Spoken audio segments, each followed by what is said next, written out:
जय श्री कृष्णा, राधे राधे। ओम नमो भगवती वासुदेवाय नमः। आज 31 जनवरी 2025 को माघ शुक्ल पक्ष की द्वितीय तिथि और शुक्रवार का दिन है। द्वितीय तिथि आज दोपहर के 2 बजे तक रहेगी। आज दोपहर के बाद 3:33 तक वरयान योग रहेगा। साथ ही आज पूरा दिन पूरी रात पार कर भोर 4:15 तक शतभिषा नक्षत्र रहेगा। आज सूर्योदय होगा सुबह के 7:09 पर और सूर्यास्त होगा शाम को 6 बजे। आज के इस वीडियो में हम श्रवण करने जा रहे हैं माघ मास महात्म्य का 18वां अध्याय। वीडियो शुरू करने से पहले आप सभी भक्तगण हमारे साथ बोलिए ओम नमो भगवते वासुदेवाय नमः। पद्म पुराण में माघ मास के महात्म्य का वर्णन करते हुए कहा गया है कि पूजा करने से भी भगवान श्री हरि को उतनी प्रसन्नता नहीं होती जितनी कि माघ महीने में स्नान मात्र से होती है। इसलिए सभी पापों से मुक्ति और भगवान वासुदेव की प्रीति प्राप्त करने के लिए प्रत्येक मनुष्य को माघ का स्नान करना चाहिए। माघ मास में पूर्णिमा को जो व्यक्ति ब्रह्म वैवर्त पुराण का दान करता है उसे ब्रह्मलोक की प्राप्ति होती है। यहाँ ध्यान देने योग्य बात यह है कि माघ में ब्रह्म वैवर्त की कथा सुननी चाहिए। यह संभव ना हो तो माघ महात्म्य अवश्य सुने। अतः इस मास में स्नान, दान, उपवास और भगवान माधव की पूजा अत्यंत फलदायी होती है। माघ मास की अमावस्या को प्रयागराज में स्नान से अनंत पुण्य प्राप्त होते हैं। सब पापों से मुक्त होकर स्वर्ग में जाता है। माघ मास महात्म्य सुनने से पहले हम सुनेंगे माघ मास में सुनी जाने वाली सास बहू और भगवान शालिग्राम की कहानी प्रारंभ करने से पहले आप सभी भक्तगणों से करुण निवेदन है कि आप बीच बीच में हुंकारा अवश्य ही भरें। वीडियो पसंद आए तो हरे कृष्ण जरूर लिखिएगा, क्योंकि भगवान का नाम लिखने से हमें अनंत फलों की प्राप्ति होती है। आइए भगवान गणेश का ध्यान करते हुए कथा का शुभारंभ करते हैं। ओम श्री गणेशाय नमः। बहुत समय पहले की बात है। एक गाँव में एक परिवार रहता था। उस परिवार में बूढ़ी माई अपने बेटी और बहू के साथ रहती थी।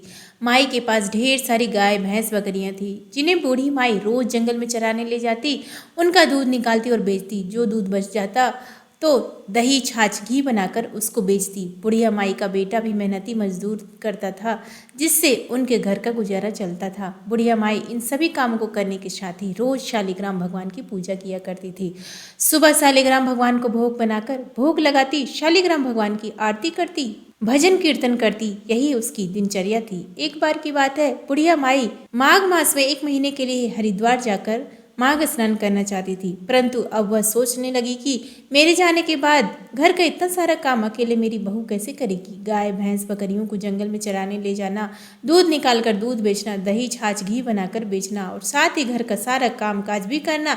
इसके अलावा मेरे शालिग्राम भगवान की सेवा और पूजा भी करनी है। बहू अकेली ये सारा काम काज कैसे करेगी। यह सोचकर बुढ़िया माई उस दिन उदास बैठी हुई थी, क्योंकि उसके मन में तो था कि वह हरिद्वार जाए और माघ मास का स्नान करे। शाम को जब बुढ़िया माई का बेटा हरिया मजदूरी करके घर आया तो उसने अपनी माँ को जो उदास बैठे हुए देखा तो बोला, माँ क्या बात है, आज तुम कुछ उदास लग रही हो। तो बुढ़िया माई का बेटा अपनी माँ से पूछता है कि बुढ़िया तो 1-2 बार चुप लगाती है। फिर बूढ़ी माई अपने बेटे से बोलती है, बेटा मैं माघ का महीना लगने वाला है, मेरा मन करता है कि इस बार मैं माघ मास में हरिद्वार जाकर माघ स्नान करूं, परंतु बेटा मेरे जाने के बाद बहू घर का सारा कामकाज अकेले कैसे संभालेगी। तब बुढ़िया माई का बेटा हरिया अपनी माँ से बोला, माँ अगर तुम्हारा मन हरिद्वार जाकर माघ स्नान करने का हो रहा है तो तुम जरूर जाओ, तुम्हारी बहू तुम्हारे पीछे से घर का सारा कामकाज संभाल लेगी। तब बुढ़िया माई अपने बेटे से बोली, बेटा तू एक बार अपनी पत्नी से पूछ कर देख ले।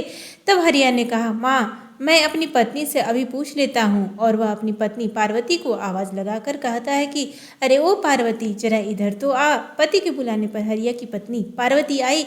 तब हरिया ने अपनी पत्नी पार्वती को पूरी बात बताई। अब बूढ़ी माई की बहू जो बड़ी ही नेक और सीधी सादी थी, स्वभाव की बड़ी सरल थी, दुनियादारी की चालाकियां उसे नहीं आती थी, उसने अपनी सासू माँ से कहा कि माँ जी अगर आपका मन माघ मास करने के लिए है और हरिद्वार जाकर आप माघ स्नान करना चाहती है तो आप जरूर जाइए, मैं आपके पीछे से आपके सभी काम कर लूँगी। तब बूढ़ी माई ने गाय भैंसों का पूरा कामकाज अपनी बहू पार्वती को समझाया। दूध, दही, घी बेचने जाना है, रोज सुबह जल्दी उठकर स्नान करने के बाद मेरे शालिग्राम भगवान को स्नान कराना है, उनकी पूजा करनी है, घी का दीपक जलाना है, सुबह शाम आरती करके और फिर मेरे ठाकुर जी को भोग लगाना है। बहू ने सारा काम अपनी सासू माँ से अच्छी तरह से समझ लिया। तब बूढ़ी माई निश्चिंत हो गई और 1 महीने के लिए हरिद्वार में माघ स्नान करने के लिए चली गई। अब दूसरे ही दिन बूढ़ी माई की बहू सुबह जल्दी सवेरे उठ जाती, स्नान करके शालिग्राम भगवान को स्नान कराती, घी का दीपक जलाती, आरती कराती और भोग बनाकर शालिग्राम भगवान को एक थाली में भोजन परोस देती। एक लोटे में जल रख दिया और शालिग्राम भगवान से बहू बोली, शालिग्राम भगवान आप भोजन कर लीजिए और पानी भी पी लेना, मैं आकर जूठे बर्तन ले जाऊंगी क्योंकि अभी मुझे घर के बहुत सारे काम करने हैं। ऐसा कहकर बहू बूढ़ी माई की बहू पार्वती गाय भैंस बकरियों का दूध निकाल कर बेचने चली गई। जब पार्वती वापस आई तो देखा कि शालिग्राम भगवान के पास भोजन की थाली ज्यों की त्यों रखी हुई है। बूढ़ी माई की बहू ने सोचा शायद मेरी पूजा पाठ में कोई कमी रह गई है, इसलिए ठाकुर जी ने भोजन नहीं किया, या शालिग्राम भगवान को सासू माँ की याद आ रही होगी इसलिए उन्होंने भोजन नहीं किया। तब थोड़ी देर के लिए बूढ़ी माई की बहू ने वापस आंखें बंद करी और शालिग्राम भगवान की स्तुति करने लगी और बोली, हे ठाकुर जी, हे भगवान, आज मेरी पूजा पाठ में कोई गलती हो गई हो, मुझे माफ कर देना, लेकिन आप भोजन कर लीजिए। फिर उसने सोचा शायद मैंने पर्दा नहीं लगाया इसलिए भगवान ने भोजन नहीं किया। तभी पार्वती तुरंत उठी और मंदिर में भगवान का पर्दा लगाकर बोली, हे शालिग्राम भगवान, मैंने पर्दा लगा दी है, आप भोजन कर लीजिए, आपको कोई नहीं देखेगा, मैं थोड़ी देर में फिर से आती हूँ, मुझे घर के बहुत सारे काम करना है। इतना कहकर पार्वती वहाँ से चली गई और घर का काम खत्म करके फिर मंदिर में आई। पर्दा हटाकर देखने लगी तो भोजन की थाली में भोजन तो ज्यों का त्यों रखा हुआ था। पार्वती ने कहा, हे ठाकुर जी महाराज, अगर आप भोजन नहीं करेंगे तो मैं भी भोजन नहीं करूंगी, क्योंकि मेरी सासू माँ तो पूरे 1 महीने के लिए हरिद्वार माँ स्नान करने के लिए गई है। अगर आपको मेरी सासू माँ की याद आ रही है तो आप चिंता मत कीजिए, 1 महीने के बाद माँ जी घर वापस आ जाएंगी, फिर वही आपकी सेवा पानी और पूजा पाठ करेंगी, आपको भोजन भी परोसें। अभी आप भोजन कर लीजिए। अगर आप इस तरह से 1 महीने तक कुछ नहीं खाएंगे, कुछ नहीं भोजन करेंगे तो आप कमजोर हो जाएंगे, बिल्कुल दुबले पतले हो जाएंगे और बीमार पड़ जाएंगे। फिर मेरी सास आएगी और आपको ऐसी हालत में देखेगी तो मुझसे बहुत ज्यादा नाराज हो जाएगी। अगर आप भोजन नहीं खाएंगे तो देख लो मैं भी भोजन नहीं करूंगी। ऊपर वैकुंठ में बैठे शालिग्राम भगवान जी मन ही मन सोचने लगे, यह बुढ़िया की बहू तो बड़े ही सीधे मन की है, अगर ये पूरे 1 महीने भोजन नहीं खाएगी तो बेचारी बीमार पड़कर मर जाएगी और हत्या का पाप मेरे सिर चढ़ेगा, मेरी वजह से इसने भोजन नहीं खाया। तभी शालिग्राम भगवान ने एक छोटे से बालक का रूप बनाया और छोटे छोटे पाँव, छोटे छोटे हाथ, पीले रंग की धोती कुर्ता पहने, हाथ में मुरली और पाँव में चांदी के जो कड़े और गले में सोने का कंठा, हाथ में छोटी सी बांसुरी ले रखी थी, तो वह प्रकट हो गए और उन्होंने पूरा भोजन खा लिया, लोटे का पानी भी पी लिया। अब तो बूढ़ी माई की बहू से शालिग्राम भगवान बोले, बेटा मैंने पूरा भोजन खा लिया, अब तुम भी भोजन कर लो। तब बूढ़ी माई की बहू पार्वती बोली कि हे ठाकुर जी महाराज, आप क्यों हमारे मवेशी चराने जाएंगे, अगर मेरी सास तो पता चलेगा तो वह बहुत नाराज होगी। तब शालिग्राम भगवान जी बोले, अरे पार्वती, पूरा दिन मैं घर में रहूंगा तो मेरा मन भी नहीं लगेगा, इस तरह मैं तुम्हारी बकरियां गाय भैंस चरा कर लाऊंगा तो मेरा मन पूरा दिन कट जाएगा। तब पार्वती जी कुछ नहीं बोली। इस तरह शालिग्राम भगवान जी अब उसके सारे जानवरों को, गाय भैंस बकरियों को जंगल में चराने के लिए चले गए। शाम को सभी जानवरों को घर वापस ले आए और आते ही बोले, पार्वती गरम गरम रोटी, दूध कम कटोरा और मक्खन दे दो, भूख लगी है। बूढ़ी माई की बहू पार्वती ने शालिग्राम भगवान की बात सुनी तो जल्दी से आसन पर बिठाया और चौकी पर भोजन की थाली रखी, गरम गरम दूध का कटोरा, मक्खन और खाना परोस दिया।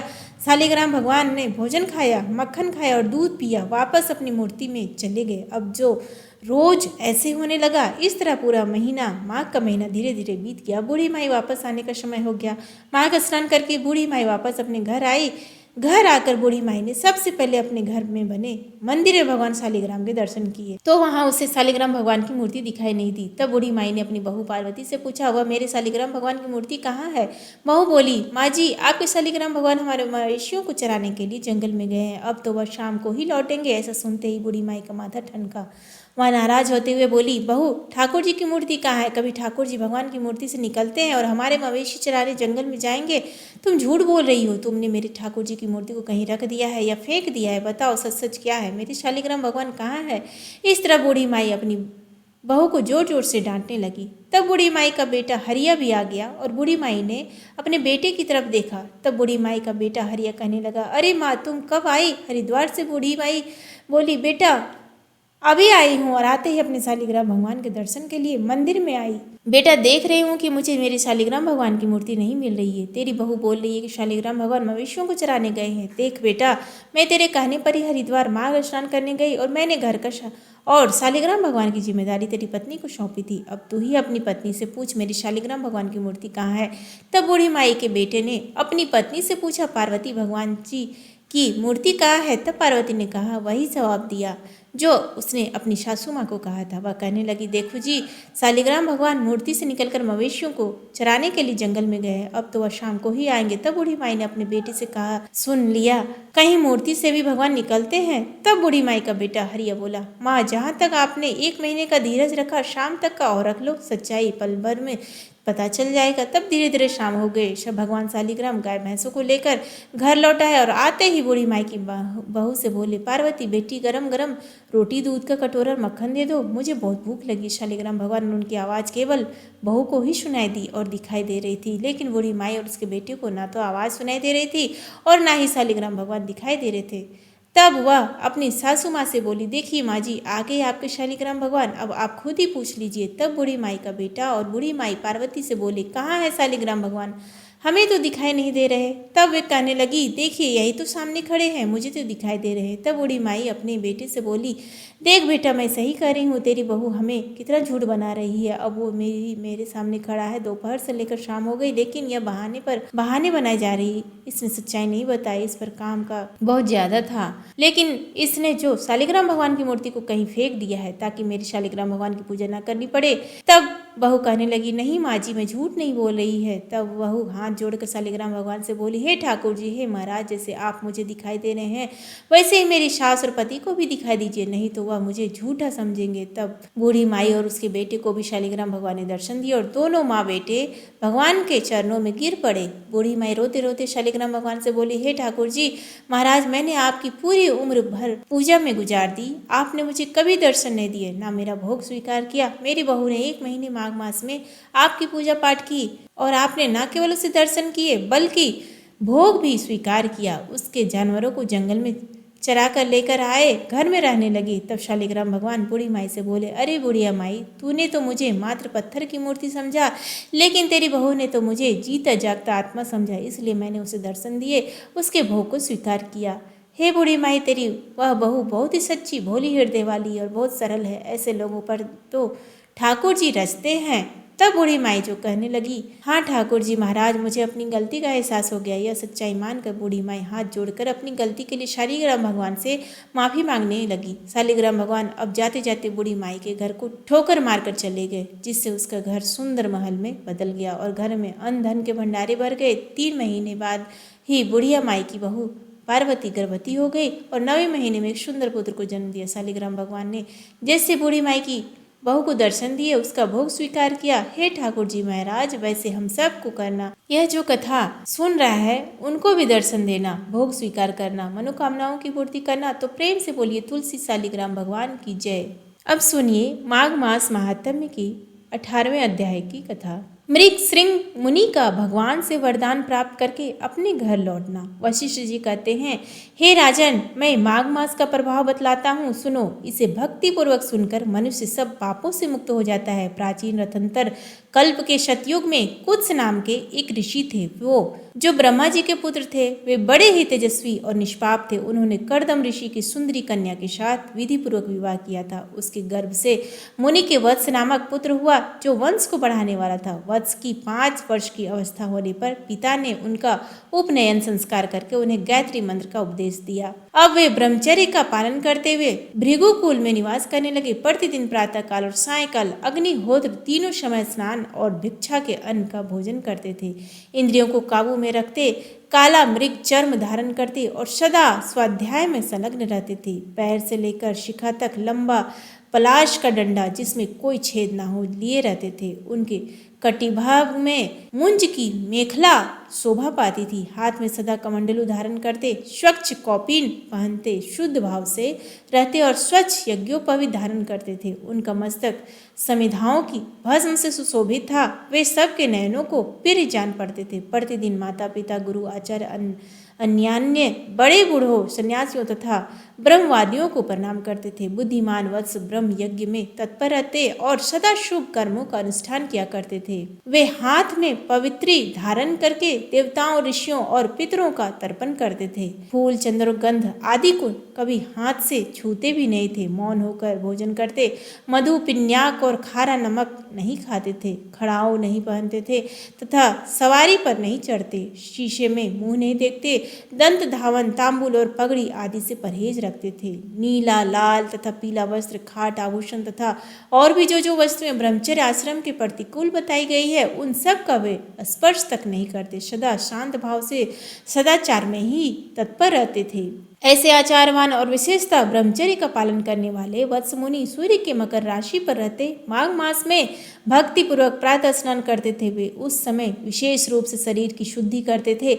आकाश में जब इन्हें गिने तारे रह जाते, उस समय ब्रह्म वेला में तो वे नित्य स्नान करते थे और फिर जब आधे सूर्य निकल जाते, उस समय भी माँ का स्नान करते थे। वे मन ही मन अपने भाग्य की सराहना करने लगे।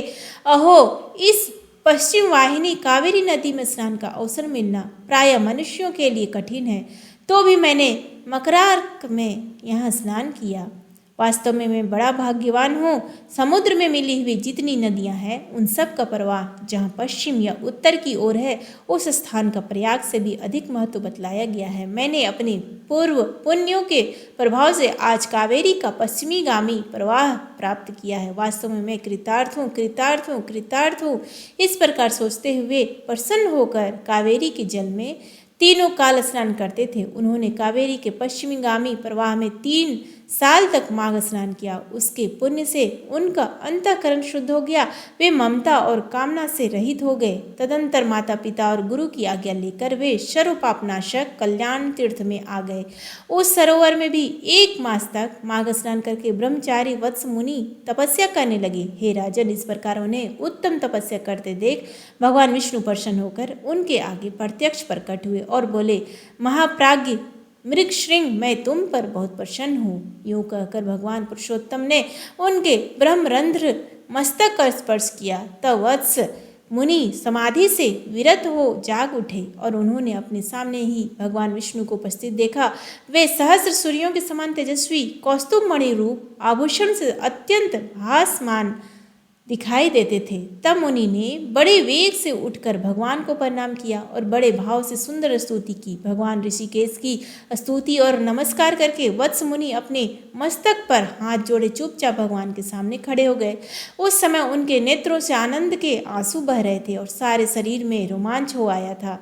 तब श्री भगवान ने कहा, हे मृगश्रृंग, तुम्हारी इस स्तुति से मुझे बड़ी प्रसन्नता हुई है। माघ मास में इस सरोवर के जल में जो तुमने स्नान और तप की है, इससे मैं बहुत संतुष्ट हूँ। हे मुने, तुम निरंतर कष्ट सहते सहते थक गए हो।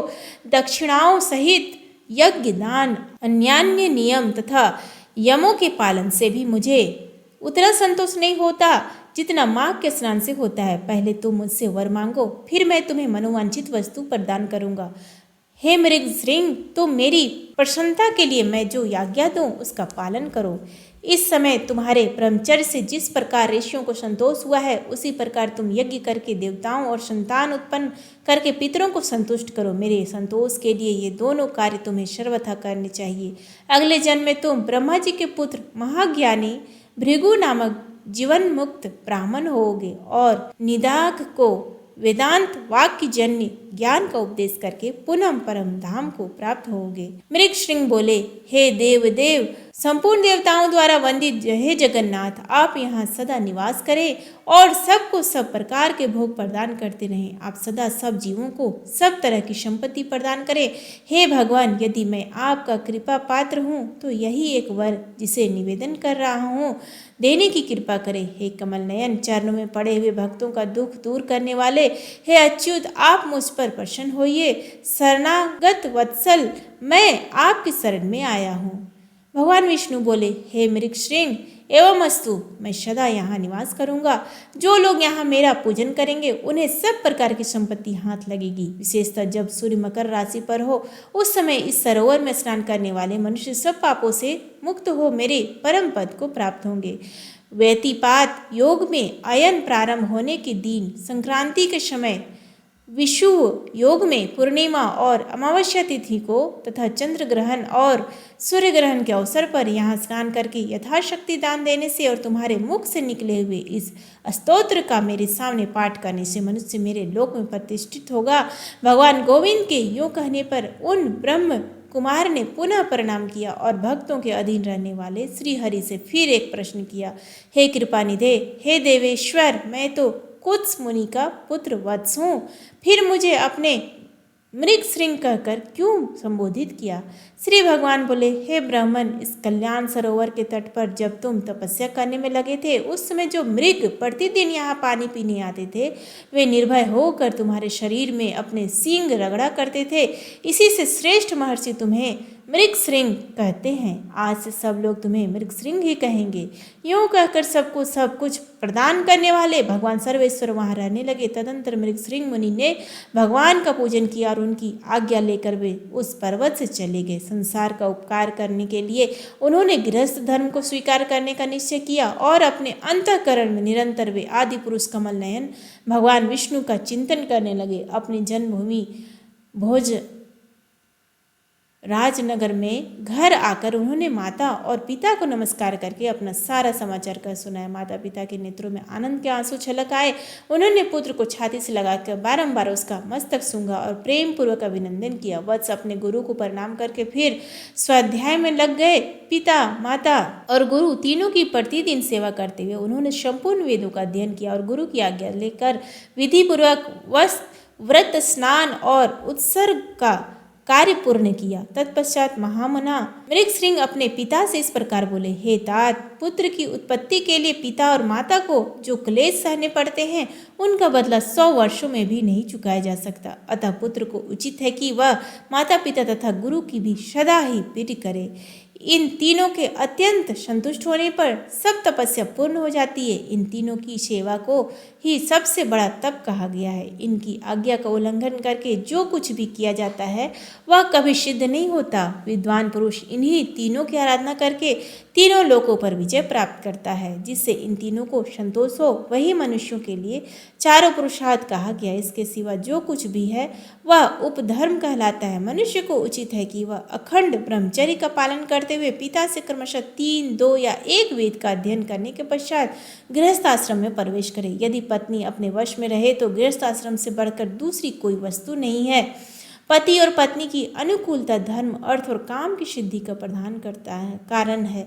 यदि स्त्री अनुकूल हो तो स्वर्ग से क्या लेना है, घर की ही स्वर्ग हो जाता है। और यदि स्त्री विपरीत स्वभाव की मिल गई तो नरक में जाने की क्या आवश्यकता है। यहीं नरक का दृश्य उपस्थित हो जाता है। सुख के लिए गृहस्थ आश्रम स्वीकार किया जाता है किंतु वह सुख पत्नी के अधीन है। यदि पत्नी विनयशील हो तो धर्म, अर्थ और काम की प्राप्ति निश्चित है। जो गृह कार्य में चतुर, संतानवती, पतिव्रता, प्रिय वचन बोलने वाली और पति के अधीन रहने वाली है, ऐसी उपर्युक्त गुणों से युक्त नारी स्त्री के रूप में साक्षात लक्ष्मी है। इसलिए अपने समान वर्ण की उत्तम लक्षणों वाली भार्या से विवाह करना चाहिए। जो पिता के गोत्र अथवा माता के सपिंड वर्ग में उत्पन्न न हुई हो वह स्त्री विवाह करने योग्य होती है तथा उसी से द्विजों के धर्म की वृद्धि होती है। जिसको कोई रोग ना हो, जिसके भाई हो, जो अवस्था और कदम में अपने से कुछ छोटी हो, जिसका मुख सौम्य हो तथा जो मधुर भाषण करने वाली हो, ऐसी भार्या के साथ द्विज को विवाह करना चाहिए। जिसका नाम पर्वत, नक्षत्र, वृक्ष, नदी, सर्प, पक्षी तथा नौकरों के नाम पर न रखा गया हो, जिसके नाम में कोमलता हो, ऐसी इस कन्या से बुद्धिमान पुरुष को विवाह करना चाहिए। इस प्रकार उत्तम लक्षणों की परीक्षा करके ही किसी कन्या के साथ विवाह करना चाहिए। उत्तम लक्षण और अच्छे आचार वाली कन्या पति की आयु बढ़ाती है। अतः पिताजी, ऐसी भार्या कहाँ मिलेगी? कुत्स ने कहा, परम बुद्धिमान मृग श्रृंग, इसके लिए कोई विचार ना करो। तुम्हारे जैसे सदाचारी पुरुष के लिए कुछ भी दुर्लभ नहीं है। जो सदाचारहीन, आलसी, माघ स्नान न करने वाले, अतिथि पूजा से दूर रहने वाले, एकादशी को उपवास न करने वाले, महादेव जी की भक्ति से शून्य, माता पिता में भक्ति न रखने वाले, गुरु को संतोष न देने वाले, गौओं की सेवा से विमुख, ब्राह्मणों का हित न चाहने वाले, यज्ञ होम और श्राद्ध न करने वाले, दूसरों को न देकर अकेले खाने वाले, दान धर्म और शील से रहित तथा अग्निहोत्र न करके भोजन करने वाले हैं, ऐसे लोगों के लिए ही वैसी स्त्रियां दुर्लभ है। बेटा, प्रातः काल स्नान करने पर माघ का महीना विद्या, निर्मल कीर्ति, आरोग्य, आयु, अक्षय धन, समस्त पापों से मुक्ति तथा इंद्रलोक प्रदान करता है। हे बेटा, माघ मास सौभाग्य, सदाचार, संतान वृद्धि, सत्संग, सत्य, उदार भाव, ख्याति, शूरता और बल सब कुछ देता है। कहाँ तक गिनाऊं वह क्या क्या नहीं देता। पुण्यात्मन, कमल के समान नेत्रों वाले भगवान विष्णु माघ स्नान करने से तुम पर बहुत प्रसन्न है। वशिष्ठ जी कहते हैं, हे राजन, पिता के ये सत्य वचन सुनकर मृगश्रृंग मुनि मन ही मन बहुत प्रसन्न हुए। उन्होंने पिता के चरणों में मस्तक झुकाकर पुनः प्रणाम किया और दिन रात वे अपने हृदय में श्री हरि की ही चिंतन करते रहे। प्रेम से बोलिए श्री हरि विष्णु की जय। आप सभी भक्तगणों को संपूर्ण कहानी सुनने के लिए बहुत बहुत धन्यवाद। आगे की कथा सुनने के लिए मिलते हैं हमारे नेक्स्ट वीडियो में। तब तक के लिए जय श्री कृष्णा, राधे राधे।